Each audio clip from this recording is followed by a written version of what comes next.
नमस्कार, ये आकाशवाणी है। अभी आप मनोज कुमार शर्मा से समाचार सुनेंगे।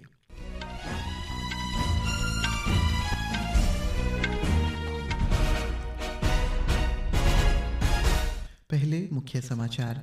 विज्ञान और प्रौद्योगिकी मंत्री डॉक्टर जितेंद्र सिंह ने स्पेरेक्स मिशन के सफल प्रक्षेपण के लिए इसरो के वैज्ञानिकों की सराहना की। उन्होंने कहा, आने वाले साल में भारत गगनयान मिशन के अंतर्गत महिला रोबोट को अंतरिक्ष में भेजने के लिए तैयार। विदेश मंत्री डॉक्टर सुब्रमण्यम जयशंकर ने कहा, क्वाड हिंद प्रशांत क्षेत्र की स्थिरता, प्रगति और समृद्धि के लिए महत्वपूर्ण शक्ति। केंद्र सरकार ने यमन में भारतीय नर्स को मौत की सजा सुनाए जाने के मामले में हर संभव सहायता देने का आश्वासन दिया। देश भर में लोग नए साल 2025 के स्वागत के लिए तैयार। पुलिस ने शांतिपूर्ण जश्न के लिए सुरक्षा व्यवस्था कड़ी की। और हॉकी इंडिया लीग में आज शाम राउरकेला में दिल्ली एसजी पाइपर्स का सामना हैदराबाद तूफान से होगा। अब समाचार विस्तार से। केंद्रीय परमाणु ऊर्जा और अंतरिक्ष राज्य मंत्री डॉक्टर जितेंद्र सिंह ने कहा है कि वर्ष 2024 भारतीय अंतरिक्ष क्षेत्र के लिए बेहद महत्वपूर्ण रहा। नई दिल्ली में आज मीडिया को संबोधित करते हुए श्री सिंह ने कहा कि वर्ष 2024 का पहला दिन एक्सपोसेट के प्रक्षेपण के साथ शुरू हुआ और फिर आदित्य L1 मिशन को उसकी लक्षित हेलो कक्षा में स्थापित किया गया।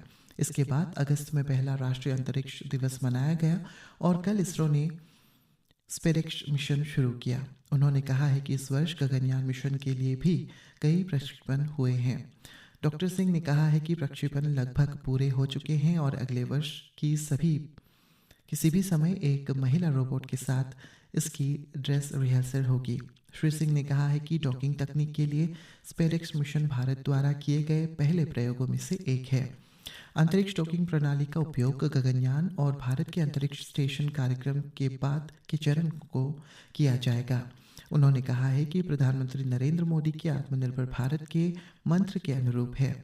डॉक्टर सिंह ने स्पेरेक्स मिशन की सफलता से एक बार फिर देश को गौरवान्वित करने के लिए टीम इसरो को बधाई दी। इससे पहले भारतीय अंतरिक्ष अनुसंधान संगठन इसरो ने कल रात स्पेरेक्स डॉकिंग एक्सपेरिमेंट स्पेरेक्स मिशन का सफल प्रक्षेपण किया। श्रीहरिकोटा से सतीश धवन अंतरिक्ष केंद्र से इसरो के PSLV C60 रॉकेट को 2 अंतरिक्ष यानों के साथ प्रक्षेपित किया गया। इस रॉकेट में STX-01 यानी चेजर और XTX-02 यानी टारगेट नाम के 2 उपग्रह को पृथ्वी की निचली कक्षा में सफलतापूर्वक स्थापित किया गया।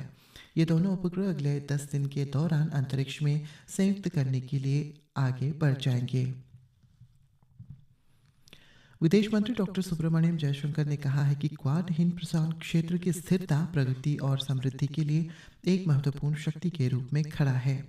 एक सोशल मीडिया पोस्ट में डॉक्टर जयशंकर ने जापान के विदेश मंत्री ताकेशी इवाया, ऑस्ट्रेलिया के विदेश मंत्री पेनी वोंग और अमेरिका के विदेश मंत्री एंटनी ब्लिंकन के साथ मिलकर इस क्षेत्र की आवश्यकता पूरी करने की वचनबद्धता दोहराई। क्वाड की 20वीं वर्षगांठ के अवसर पर क्वाड के विदेश मंत्रियों के एक संयुक्त वक्तव्य में कहा गया है कि आपदा से निपटने की आपातकालीन व्यवस्था का कार्य अब एक पूर्ण साझेदारी और परिवर्तित हो चुकी है। वक्तव्य में कहा गया है कि क्वाड के देश अब हिंद प्रशांत के साझेदारों के साथ एकजुट होकर काम करेंगे। क्वाड के देश जलवायु परिवर्तन, कैंसर और महामारियों के साथ लड़ने से लेकर गुणवत्तापूर्ण अवसंरचना, आतंकवाद से निपटने के प्रयासों और साइबर सुरक्षा को बढ़ावा देने जैसे जटिल चुनौतियों पर भी ध्यान केंद्रित कर रहे हैं। विदेश मंत्रालय ने कहा है कि भारत सरकार यमन में रहने वाली भारतीय नर्स निमिषा प्रिया को यमन सरकार द्वारा सुनाई गई मौत की सजा के मामले में हर संभव मदद कर रही है।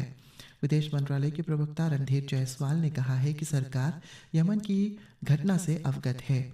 उन्होंने कहा है कि मंत्रालय को पता है कि प्रिया का परिवार उचित विकल्पों पर विचार कर रहा है।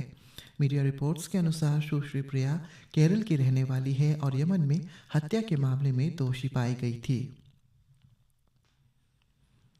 सर्वोच्च न्यायालय ने पंजाब सरकार को किसान नेता जगजीत सिंह डलेवाल की चिकित्सा सहायता उपलब्ध कराने के लिए आज अतिरिक्त समय दे दिया है। न्यायमूर्ति सूर्यकांत तथा न्यायमूर्ति सुधांशु धूलिया की अवकाश पीठ ने राज्य सरकार के अनुरोध पर यह आदेश दिया और सुनवाई 2 जनवरी तक टाल दी है। पीठ डल्लेवाल को अस्पताल में ले जाने की 2 दिन की समय सीमा समाप्त होने के बाद पंजाब सरकार के खिलाफ अवमानना याचिका पर सुनवाई कर रही थी। भारतीय जनता पार्टी भाजपा द्वारा आम आदमी पार्टी को निशाना बनाते हुए पोस्टर लगाए जाने के कारण विधानसभा चुनाव से पहले दिल्ली में राजनीतिक खींचतान तेज हो गई है। शहर में आम आदमी पार्टी पर भ्रष्टाचार और कुशासन का आरोप लगाते हुए दिल्ली के भाजपा कार्यालय के बाहर पोस्टर लगाए गए। भाजपा ने वायु प्रदूषण, कथित खराब स्वास्थ्य सुविधाएं, जल की समस्या और अन्य मुद्दों पर दिल्ली के सत्तारूढ़ पार्टी की निंदा की है। भाजपा नेता ने आज शुरू होने वाली पुजारियों और ग्रंथियों की योजना को लेकर भी आम आदमी पार्टी की आलोचना की। दिल्ली में आम आदमी पार्टी के शासन पर कांग्रेस भी लगातार उंगलियां उठा रही है। नई दिल्ली में मीडिया से बातचीत में पार्टी के वरिष्ठ नेता संदीप दीक्षित ने यमुना नदी के साफ सफाई के आम आदमी पार्टी के वायदे की निंदा की। पश्चिम बंगाल में कोलकाता में केंद्रीय स्वास्थ्य मंत्रालय ने नकली औषधियों के विरुद्ध त्वरित कार्रवाई करके 6 करोड़ 60 लाख रुपए की औषधि जब्त की है। केंद्रीय औषधि मानक नियंत्रण संगठन तथा औषधि नियंत्रण प्रशासन ने कोलकाता में एक संयुक्त छापेमारी की थी और एक आरोपी को गिरफ्तार किया था। ये सभी औषधियाँ कैंसर, मधुमेह और अन्य खर्चीले चिकित्सकीय उपचारों से संबंधित है। एक वक्तव्य में बताया गया है कि सभी औषधियों पर आयरलैंड, तुर्की, अमेरिका और बांग्लादेश सहित विभिन्न देशों के निर्मित किए जाने के रूप में लेबल किया गया था।